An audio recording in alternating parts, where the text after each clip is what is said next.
Dostlar, hoş gördük sizleri. Bugün sizlere ben Ulu Borçalı'nın çok hürmetli şaire kızı Saadet Hanım Butan'ın Borçalı'nın xeyirxah övladı, xeyriyatçı kızı Bəsti Hanım Mamedova'ya həsr elədiyi şeiri sizlerle paylaşıram benim əzizlərim.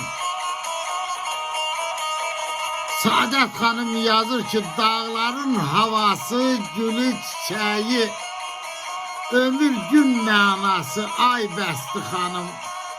Yoksulun, fağırın dayağı oldun, yetimler anası, ay Bəsti Hanım.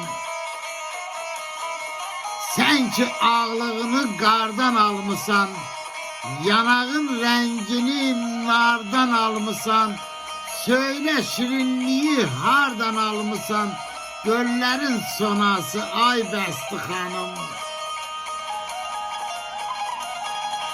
Ayrıla bilmedin yurt torpağından, aldın vügarını şimdi dağından, şimdi kendinin bahçe bağından, çemenler lalası, ay Bəsti Hanım.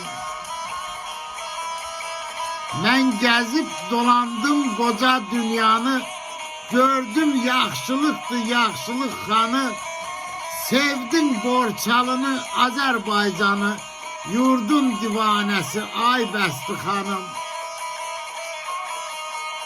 Buta değer sen ne güzel insansan, düşmene kılınçsan, dostuna cansan, yaradan saklasın ne mehribansan, baş keçip balası, ay Bəsti Hanım, göllerin sonası, ay Bəsti Hanım.